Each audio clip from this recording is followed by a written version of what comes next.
आज की वीडियो में आप सभी का बहुत बहुत स्वागत है। आज हम पढ़ने वाले महत्वपूर्ण कार्बनिक युग्म में एथेनॉल को। क्या एथेनॉल को अच्छे से पढ़िए, क्वेश्चंस यहाँ से बहुत सारे बने हुए हैं पिछले कई वर्षों में। देखिए तो एथेनॉल के भौतिक गुणधर्म क्या। पहला देखिए, कमरे के ताप पर एथेनॉल क्या होता है, द्रव अवस्था में होता है। क्या यह एक रंगीन द्रव है। एथेनॉल अच्छा विलायक होने के कारण इसका उपयोग tincture iodine, cough syrup, tonic आदि औषधियों में होता है। टिंचर आयोडीन जब आपके कहीं लग जाती है तो घाव वगैरह पे लगाने के लिए इसका प्रयोग किया जाता है। कफ सिरप खांसी वगैरह में, और इस टॉनिक का भी उपयोग खांसी वगैरह में किया जाता है। क्या देखिए अगला पॉइंट, एथेनॉल का गलनांक 156 के होता है। के का मतलब यहाँ पे केल्विन होता है, तथा क्वथनांक 351 केल्विन यहाँ पे ये एथेनॉल का फॉर्मूला ये होता है। इसको इस प्रकार से हम लिख सकते हैं C2H5OH, इसको इस प्रकार से CH3CH2OH भी इसको अपन लिख सकते हैं। एथेनॉल को अल्कोहल भी कहा जाता है। क्या ठीक है, एथेनॉल को अपन अल्कोहल भी कहते हैं। क्या परिशुद्ध अल्कोहल की थोड़ी सी मात्रा भी हमारे शरीर को हानि पहुंचाती है। परिशुद्ध मतलब कि बिल्कुल प्योर अल्कोहल की अगर थोड़ी सी मात्रा में हम लेते हैं तो वो भी हमारे शरीर के लिए क्या है, हानि पहुंचा सकता है। क्या एथेनॉल एक औषधीय विलायक होने के कारण इसका उपयोग फैक्ट्रियों में किया जाता है। काफ़ी समय तक अल्कोहल का सेवन करने से स्वास्थ्य संबंधी अनेक बीमारियां होती है। ये अल्कोहल के भौतिक गुणधर्म थे। अब अल्कोहल के एथेनॉल के रासायनिक गुणधर्म के बारे में हम इसमें चर्चा करेंगे। क्या तो सोडियम के साथ क्रिया देखना कि जब एथेनॉल की अभिक्रिया सोडियम के साथ करवाई जाती है तो सोडियम एथोक्साइड का निर्माण होता है तथा हाइड्रोजन गैस यहाँ से बाहर निकलती है। क्या रिएक्शन देखिए आप, एथेनॉल है, यहाँ पे अपने पास सोडियम है। क्या तो यहाँ से क्या हो जाएगा, अपने पास ये हाइड्रोजन गैस क्या हो जाएगी, बाहर निकल जाएगी। दो है तो क्या, और ठीक है यहाँ पे क्या जुड़ जाएगा, आपका सोडियम जुड़ जाएगा। तो ये बन जाएगा सोडियम एथोक्साइड।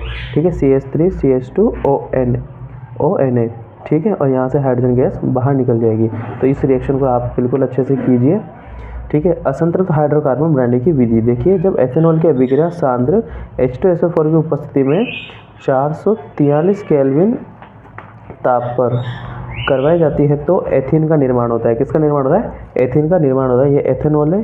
ठीक है, एथेनॉल के सांद्र H2SO4 की उपस्थिति लेनी है तो क्या हो जाएगा, यहाँ से आपके पास H2O बाहर निकल जाएगा और क्या बन जाएगा, आपके पास एथीन का यहाँ पे निर्माण हो जाएगा। क्या देखिए अब है अपने पास एथेनॉल के उपयोग। एथेनॉल का उपयोग औषधीय विलायक के रूप में किया जाता है। इसके द्वारा विभिन्न कार्बनिक यौगिक जैसे कि ईथर, कार्बोक्सिलिक अम्ल, एस्टर इत्यादि में किया जाता है। इसका उपयोग tincture iodine, cough syrup, tonic आदि औषधि निर्माण में भी किया जाता है। जल एथेनॉल के मिश्रण का हिमांक -50 डिग्री सेल्सियस होता है। अब हिमांक क्या होता है, पहले आप उसको देख लीजिए। फ्रीजिंग पॉइंट जिसे हम बोलते हैं, वह ताप जिस पर किसी द्रव व ठोस अवस्थाओं का वाष्प दाब क्या हो जाता है, समान हो जाता है। वह उस द्रव का क्या कहलाता है, हिमांक कहलाता है। क्या कहलाएगा बच्चों, वो हिमांक कहलाएगा। उसका फ्रीजिंग पॉइंट, वह ताप जिस पर किसी द्रव व ठोस अवस्थाओं का वाष्प दाब समान हो जाता है, वह उस द्रव का हिमांक कहलाता है। ठीक है, वापस आ जाइए आपके पॉइंट पे आप।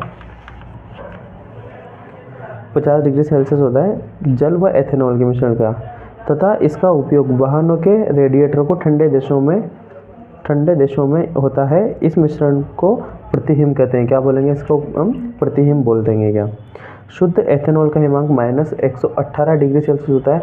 मतलब कि इतने टेम्परेचर भी एथेनॉल आपका जमेगा नहीं। क्या इससे कम होगा तो फिर आपका एथेनॉल जम जाएगा। क्या एथेनॉल का उपयोग प्रयोगशाला में जैविक नमूनों को परीक्षित करने में होता है। मतलब कि इनको सिक्योर रखने में, सुरक्षित रखने में होता है। क्या एथेनॉल का उपयोग ईंधन के रूप में भी किया जाता है। तो ये कुछ एक पॉइंट्स थे जो एथेनॉल के उपयोग में आपको लिखने एग्जाम में अगर आपसे पूछा जाता है तो। क्या अब है आपके एथेनॉइक अम्ल के गुणधर्म या एसिटिक एसिड के गुणधर्म। अभी कौन से गुणधर्म पढ़ रहे हैं हम, भौतिक गुणधर्म पढ़ रहे हैं। एथेनॉइक अम्ल को एसिटिक एसिड भी कहा जाता है। ध्यान रखिए, एक बार क्वेश्चन आया था इसको कि भाई एथेनॉइक अम्ल को क्या कहा जाता है, तो एथेनॉइक अम्ल को एसिटिक एसिड भी कहा जाता है। यहाँ से क्वेश्चन पूछ लिया था कि एसिटिक एसिड का फॉर्मूला लिखिए, तो आपको लिखना है COOH। ये नहीं है, COOH नहीं होता, एसिटिक एसिड होता है CH3COOH। ठीक है, CH3COOH एसिटिक एसिड। इसका संबंध कार्बोक्सिलिक समूह से होता है। ये कार्बोक्सिलिक समूह होता है, ठीक है, COOH कार्बोक्सिलिक समूह होता है। एसिटिक एसिड के 3 से 4% विलयन को सिरका कहा जाता है। एसिटिक एसिड के 3 से 4% विलयन को क्या बोलते हैं अपन? सिरका। अब सिरका क्या होता है? सिरके का उपयोग अपन अचार वगैरह में करते हैं क्या, ठीक है, कहा जाता है। इसका उपयोग अचार, चटनी आदि के रूप में किया जाता है। अगला पॉइंट है, एथेनोइक अम्ल का गलनांक कम होता है, इसलिए यह सर्दियों में जम जाती है तथा इसे ग्लेशियल एसिटिक एसिड भी कहा जाता है। ग्लेशियल मतलब कि बर्फ के पहाड़ वगैरह जो होते हैं ना, उससे लिया गया है क्या। शुद्ध एथेनोइक अम्ल का गलनांक 290 डिग्री केल्विन होता है, मतलब कि 290 केल्विन होता है। गलनांक आपको पता है, वह न्यूनतम ताप जिस पर कोई भी ठोस द्रवावस्था में चेंज हो जाए गलनांक कहलाता है। एथेनोइक अम्ल खनिज अम्ल क्या होते हैं? HCl, H2SO4 और HNO3 की तरह प्रबल नहीं होते हैं, लेकिन इसमें COOH समूह मतलब कि कार्बोक्सिलिक समूह के कारण अम्लता के गुण इसमें होते हैं। तो ये थे आपके एथेनोइक अम्ल के गुणधर्म, ठीक है। अब एथेनोइक अम्ल के रासायनिक गुणधर्म, ये थे भौतिक गुणधर्म। अब आएगा अपने पास रासायनिक गुणधर्म। एस्टरीकरण, यहाँ से भी क्वेश्चन बना है 2023 में। जब एथेनोइक अम्ल की अभिक्रिया किसी अम्ल जैसे कि H2SO4 के साथ H2SO4 की उपस्थिति में एथेनॉल के साथ करवाई जाती है तो एस्टर का निर्माण होता है तथा इसे एस्टरीकरण अपन कहते हैं, ठीक है। जब एथेनोइक अम्ल मतलब कि CH3COOH की अभिक्रिया अपन को करवानी है किसके साथ? एथेनॉल के साथ, मतलब कि C2H5OH के साथ करवाते हैं तो एस्टर का निर्माण होता है तथा इसे अपन क्या बोलेंगे? एस्टरीकरण, इसे अपन कह देंगे क्या? एस्टरीकरण, ठीक है। यहाँ तक हमने कंप्लीट कर लिया है। देखना, एस्टर की गंध मधुर या सुगंधमय होती है, इस कारण इसका उपयोग इत्र व स्वाद बढ़ाने वाले कारकों के लिए किया जाता है या इसमें इसका प्रयोग अपन करते हैं। एस्टर की गंध क्या होती है? मधुर और सुगंध में होती है, इसलिए इसका प्रयोग अपन इत्र वगैरह में भी करते हैं या स्वाद बढ़ाने वाले कारकों में भी इसका प्रयोग होता है। अब देखिए आप, ये CH3COOH की अभिक्रिया अपन ने किससे करवा दी? एथेनॉल से करवाएंगे अपन, तो क्या बनता है? देखिए यहाँ पे अपने पास एसिटिक एसिड या एथेनोइक एसिड है ये, ठीक है, और ये है हमारे पास एथेनॉल, ठीक है। तो जैसे अपन रिएक्शन कर रहे थे, यहाँ से आप हाइड्रोजन को ले लीजिए और यहाँ से क्या होता है? H और H, मतलब यहाँ से क्या बाहर निकल जाएगा आपका? ये जल यहाँ से बाहर निकल गया, ठीक है। और इस प्रकार से रिएक्शन वापस कैसे? यहाँ पे CH3 carbon double bond oxygen और ये ऑक्सीजन का ऑक्सीजन, बाकी ये जुड़ जाएगा यहाँ से CH2 CH3, ठीक है। ये क्या बन गया अपने पास? एस्टर बन गया। क्या बन गया? ये एस्टर, और इसका नाम हो जाएगा एथिल एथेनोइट। एथिल एथेनोइट, ठीक है, ये हो गया। ये आपका क्या है अपने पास? एसिटिक एसिड हो गया और ये एथेनॉल हो जाएगा। तो इस प्रकार से आप रिएक्शन को बना सकते हैं क्या, ठीक है। ये फिर इसमें आप देख लो, देखिए सोडियम हाइड्रोक्साइड से अभिक्रिया करवानी है अपन को, जो कि एक क्षार है। सोडियम हाइड्रोक्साइड क्या है? एक क्षार है।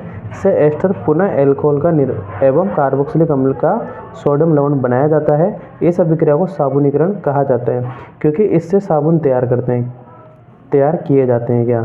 साबुन दीर्घ श्रृंखला वाले कार्बोक्सिलिक अम्लों के सोडियम और पोटेशियम लवण होते हैं। देखिए ये एस्टर कैसे बना, हमने अभी सीख ही लिया, ठीक है। इसकी रिएक्शन किससे करानी है अपन को? NaOH से करवानी है। तो जैसे अपन NaOH से करा देते हैं, यहाँ पे एथेनॉल बन जाता है, प्लस यहाँ से क्या बन जाएगा? आपका सोडियम एसिडेट का निर्माण हो जाएगा क्या, ठीक है। इस जगह क्या जुड़ जाएगा? आपका ये हाइड्रोजन जुड़ जाएगा और बाकी वापस यहाँ पे क्या है? ONA जुड़ जाएगा क्या, ठीक है। अब आपके लास्ट रिएक्शन है ये एथेनोइक अम्ल की क्षारक के साथ अभिक्रिया NaOH से। जब एथेनोइक अम्ल की एथेनोइक अम्ल की अभिक्रिया क्षारक NaOH के साथ करवाई जाती है तो सोडियम एथेनोइट या सोडियम एसिडेट का निर्माण होता है क्या? ये रिएक्शन, ठीक है। इसके अभिक्रिया अपन कैसे करा देंगे? सोडियम हाइड्रोक्साइड से करवा देंगे, तो यहाँ पे अपने पास इसका सोडियम एथेनोइट का निर्माण हो जाएगा और जल यहाँ से बाहर निकल जाएगा। तो आज की वीडियो में इतना ही। अगली वीडियो में अपन साबुन तथा अपमार्जक के बारे में पढ़ने वाले हैं और वो आपका लास्ट टॉपिक होगा इस चैप्टर का।